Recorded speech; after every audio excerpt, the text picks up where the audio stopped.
Welcome to While We Were Distracted, the podcast where we explore topics that often get overshadowed in the rush of daily life. All right, ready to dive into some fascinating stuff. You sent over some really interesting material about Obama's role in the war on terror. Yeah, it really gets you thinking, doesn't it? Was it really his war? Should we be concerned about things continuing under Biden, given, Obama's endorsements in the past? Big questions. We've got excerpts from Bob Woodward's Obama's Wars, some CIA and Department of Defense documents, the Iraq Study Group report, Wow. even some alternative perspectives, William Blum's Rogue State, and Fritz Springmeier's Bloodlines of the Illuminati. Okay, so all over the map. Yeah, should be a wild ride. Buckle up. Okay, I'm ready. One thing that really jumped out at me right away, Woodward mentions that Obama's campaign computers were hacked by the Chinese back in 2008. Oh, wow. Talk about starting a presidency with a bang. Yeah. Makes you wonder, right? What did they get access to? Did this impact his early decisions, especially on cybersecurity? I mean, it's a chilling thought, isn't it? Especially with all the cyber warfare going on these days. Really makes you think about how vulnerable even the most powerful nations are in this digital age. For sure. Okay, so picture this. Obama takes office. Iran and North Korea are flexing their nuclear ambitions. Afghanistan is, Afghanistan. Right.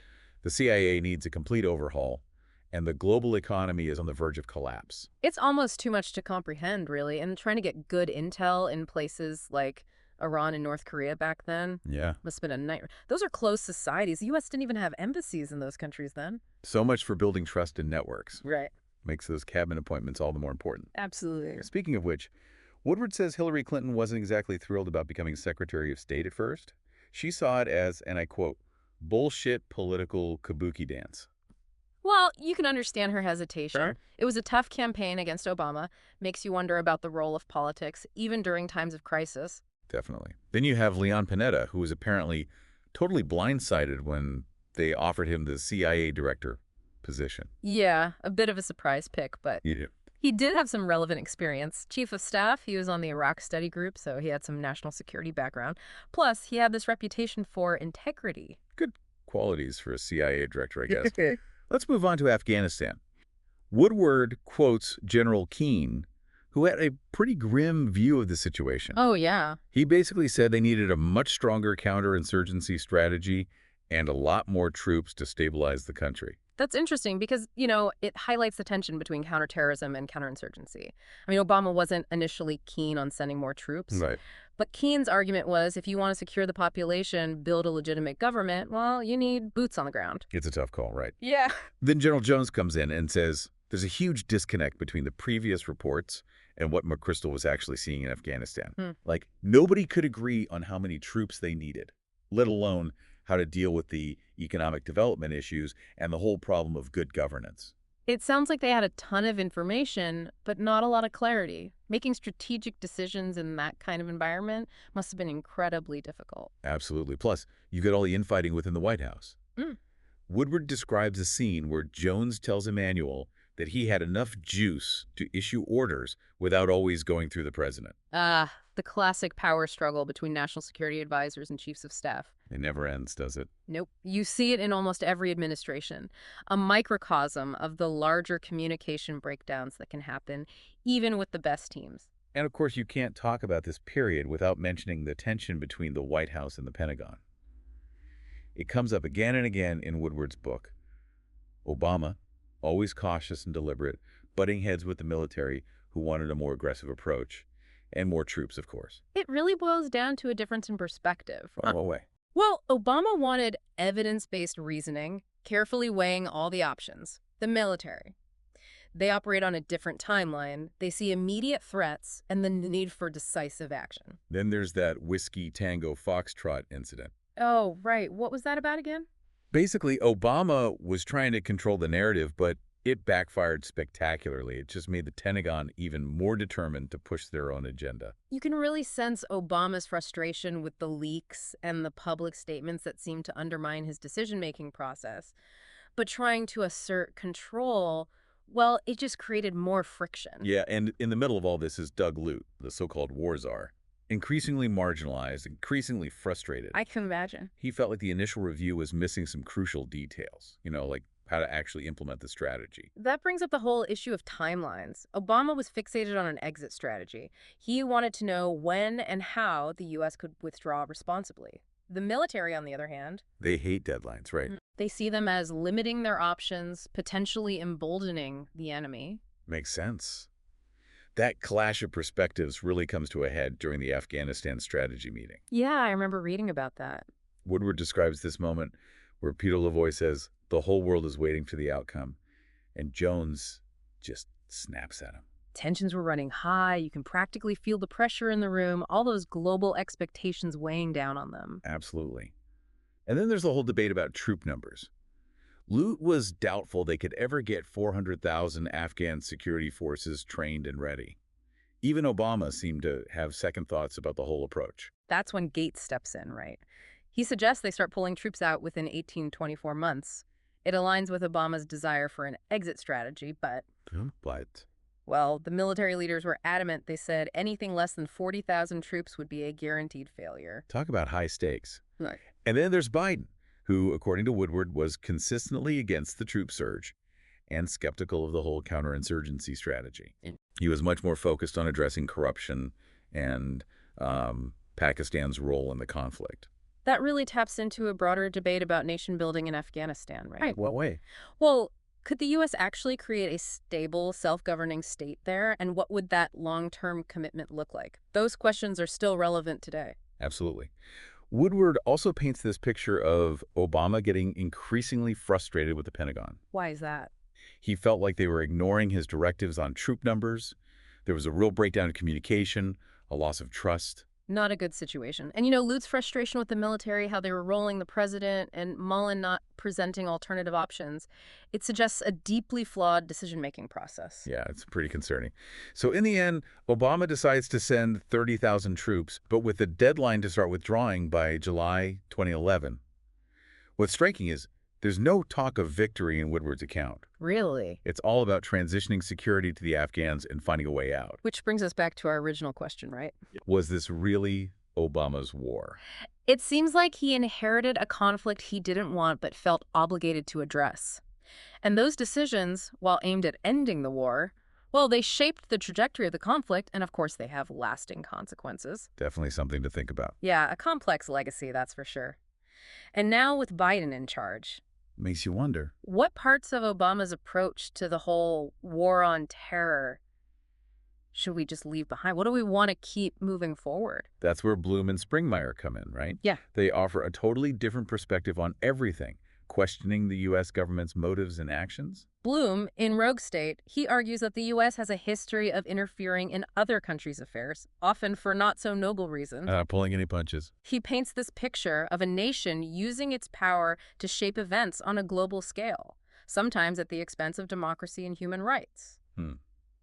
That ties back to what we were saying about the challenges of gathering intel, understanding closed societies. How so? Well, Bloom's perspective suggests there might be a deeper layer of manipulation going on, where the U.S. is actively shaping events, not just reacting to them. It's definitely a thought-provoking argument, challenges the whole idea of the U.S. as a benevolent superpower. And Springmeier, well, he takes things even further in Bloodlines of the Illuminati. Oh, boy. Full-on conspiracy theories about powerful families and secret societies controlling everything. It's important to be careful with those kinds of claims. They can be really compelling, but often lack evidence. Agreed. But even if we take Springmeier with a grain of salt, Yeah, he does make you think about the concentration of power, the influence of these elite networks. that's a valid point.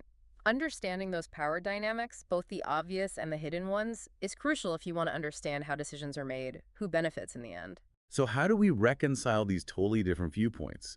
You have Woodward's account of Obama's struggles and decisions, operating within that traditional foreign policy framework, and then you have Bloom and Springmeier, who challenge the very foundation of that framework. It's about holding multiple perspectives at the same time, recognizing that each one might contain some truth, even if they seem contradictory. The challenge is to synthesize those perspectives, see where they overlap and where they diverge, use that to build a more nuanced understanding of the world. Right. It's not about finding the answer. This deep dive is just a starting point. Exactly. We're not giving you all the answers here.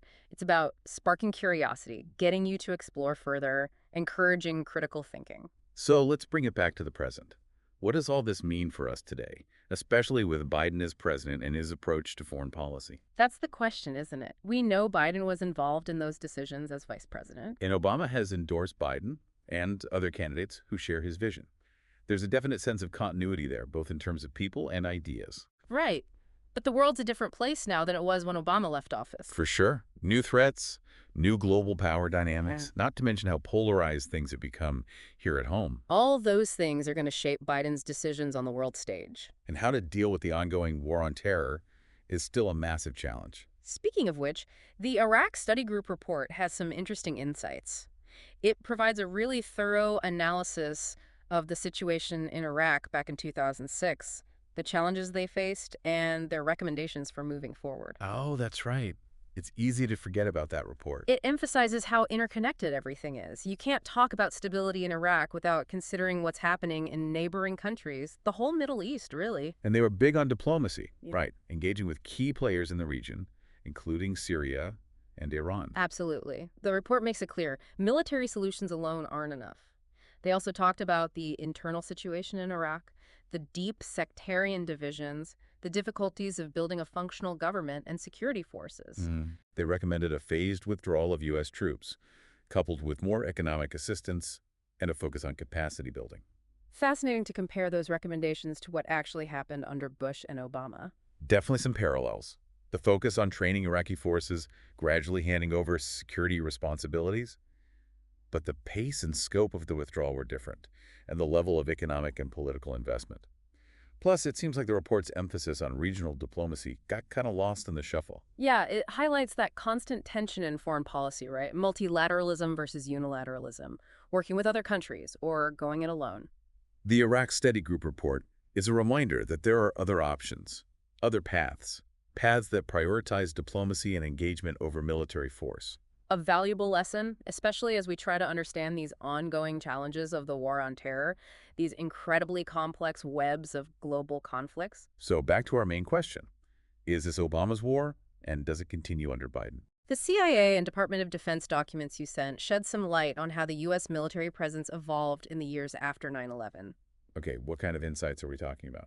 Well, for one thing, they show an increasing reliance on National Guard and Reserve forces, particularly in support of Operation Noble Eagle, the Homeland Security mission that started after the attacks. Right, it wasn't just about deploying troops overseas.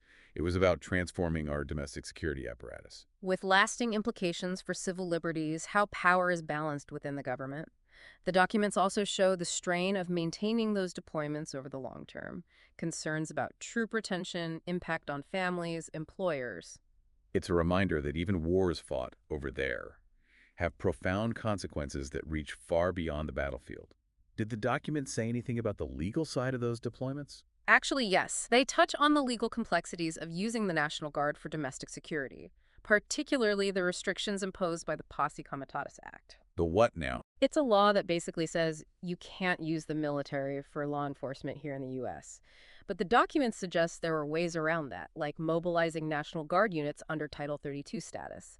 That let them perform certain missions related to Homeland Defense. So even with domestic security, there's this tension between legal limits and the desire for more flexibility and authority. And that tension's only grown since 9/11, as the war on terror has become more globalized, harder to define. A war without clear boundaries, fought on multiple fronts, with consequences that continue to affect our political, social, even our legal landscape. You're saying those consequences extend to Biden's presidency. Absolutely. This is a war that's still being fought in many ways, even as the specific conflicts, the actual battlefields, have shifted. So as we wrap up this part of our deep dive, I think it's important to come back to the question of Biden's role and whether this war continues under his leadership. What do you think? Do you see echoes of Obama's approach in what Biden's doing? Yeah, it's more than just policies, isn't it? It's a whole legacy. Biden came into office in a world shaped by these post-9/11 conflicts. And his own experiences as a senator, as vice president, well, they have to influence how he approaches things. There's no denying that. He's inherited this whole tangled web of conflicts and interventions and any decisions he makes. They're going to be judged against that backdrop. But that's the key question, right? Will he just keep going down the same path? Or will he try to break away from the past, chart a new course for America's role in the world? That's the billion-dollar question. It's too early to say for sure, but Uh, understanding the historical context, all those different perspectives we've talked about, it can help us have a more informed debate about what the future of U.S. foreign policy should look like. It's interesting thinking back to those alternative viewpoints from Bloom and Springmeier. Some people might dismiss them as fringe, but they do challenge the conventional narrative in a pretty powerful way. Absolutely. They force us to question our assumptions, consider other interpretations of events, like Bloom's argument in Rogue State that the U.S. has this long history of interventionism. Right? And it's often driven by self-interest, not altruism. It's not always a comfortable thought, but it does encourage us to be more critical about the motivations behind foreign policy decisions. And Springmeier, with his Bloodlines of the Illuminati, he goes deep into conspiracy theories, right? He suggests that there are these powerful hidden forces manipulating everything. Yeah, we need to be careful with those kinds of claims, be skeptical. Of course. Hmm. But even if we don't take everything Springmeier says at face value, There's still something there. he makes you think about the concentration of power, the influence of these elite networks. It reminds us that power dynamics are complicated. There are often unseen forces at work. Even if we don't buy into specific theories, it's important to be aware of them, think about their potential implications. It all comes back to that question of whether we truly understand the forces shaping the world around us. Are we getting the whole picture, or is there something more going on beneath the surface? It's a question we all have to wrestle with. It's about being informed, being critical, being willing to challenge our own assumptions. So as we wrap up this deep dive, what's the main takeaway for our listeners? What's the one thing you really want them to think about? I think it's this. History isn't static. It's not set in stone. It's a conversation, an ongoing process of interpretation and reinterpretation. And when we engage in that process, when we question assumptions, seek out different perspectives, well, we develop a deeper, more nuanced understanding of the world around us. And that understanding, that ability to think critically, to grapple with complexity, that's so important in today's world. It's what allows us to make informed decisions, hold our leaders accountable, and work towards a more just and equitable future. It's also about recognizing that there are rarely easy answers in foreign policy. There are difficult trade-offs, competing interests, unintended consequences. By exploring those complexities, by understanding the historical context, the motivations of the players involved, we can start to navigate these challenging issues with more clarity and purpose. So, to our listeners, we encourage you to keep exploring the sources we've talked about today. Dive deeper into those questions, challenge your own perspectives, and come to your own conclusions. That's what makes this deep dive so valuable, that journey of discovery, that expansion of understanding. Until next time, keep questioning, keep learning, and keep diving deep. We hope you enjoyed this episode of While We Were Distracted. We will continue our dive into documents and books found in the Bin Laden compound that have been released by CIA. To see the full dump, check the description and comments or visit the CIA library at cia.gov. Don't forget to like and subscribe for the next episode on While We Were Distracted.